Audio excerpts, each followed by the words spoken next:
slut, bitch, slut, bitch, slut, bitch, slut, bitch, slut, slut, bitch. Why does it No, seriously, On the YouTube, Magnet, that guy was like okay, totally that checking me out. Like, I really don't know if I should Don't probably send him like a sext or maybe I should send him like a crutch. Maybe Hey, George, it's me, Carly. Yeah, you were right. This really isn't gonna work. I was wondering if it wasn't too late for me to get involved with what you're doing at the casino.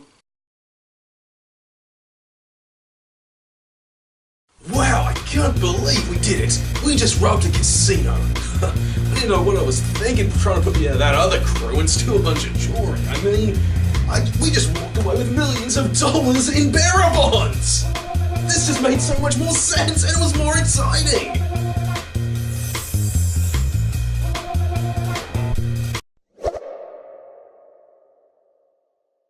Ocean's 8. Can I honestly say I was expecting this to be a good movie? Because I was not. The signs were there clear as day if you've been following the trends in Hollywood like me, that it was just going to be a terrible movie that cared more about pushing female empowerment than actually being a good movie first and foremost. Which it was not. It was just absolutely terrible. There is very little about it that is actually good. The only thing I can say about that objectively is good is the production value. It's a very well-made movie, but that's all I can say. The story is about a girl called Debbie Ocean, who, it turns out, is the sister of the dead Danny Ocean, the protagonist of the original Ocean's 11 films with George Clooney, and she's just been paroled from prison, and the first thing she does is she wants to put together a crew to pull off a jewelry heist. And from there we get one of the most boring and slow-paced stories I've ever seen, to the point where I just have to wonder, at any point did the writer or the director go, hang on, maybe we should change some things? See, in traditional storytelling there's a 3-act structure, which I've mentioned before. First act, second act, third act. And the idea is, first act establishes everything and things start to ramp up. Second act, tension continues to ramp up as we get onto the edge of our seats in anticipation. And third act, some more build up, then the climax, and then everything gets wrapped up. But with Ocean's 8, it never feels like that. Instead, everything is just going along at the same pace. That it never feels like the story is amping up, like we should be in suspense or in anticipation.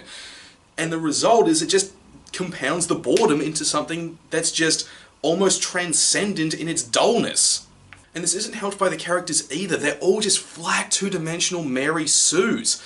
Every single character just has one or two small elements to their character that we can identify them by, other than the actress that plays them. Like, Helena Bonham Carter plays this eccentric fashion designer who, when she's first introduced, has a breakdown and eats Nutella. Debbie Ocean is just bland and doesn't have anything going for her.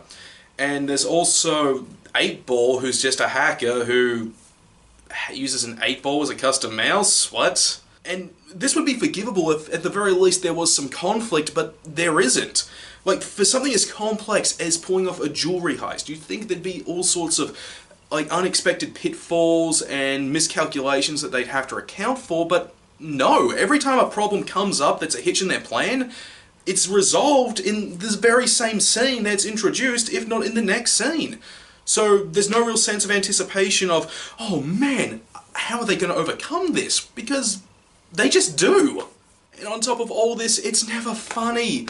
There are a few times in the movie where there's something that's supposed to be a joke, like Helena Bonham Carter's character eating Nutella, but they're just not funny, and nor do they come off as jokes.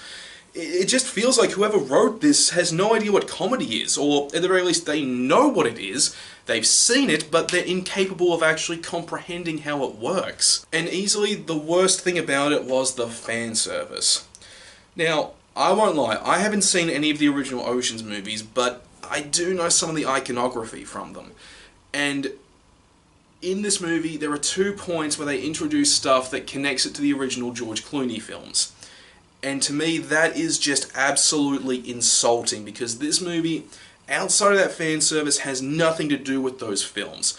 So to connect it to those movies in a vain hope of trying to appeal to a fan base that they admitted they wanted nothing to do with, is just absolutely insulting and disrespectful to those films.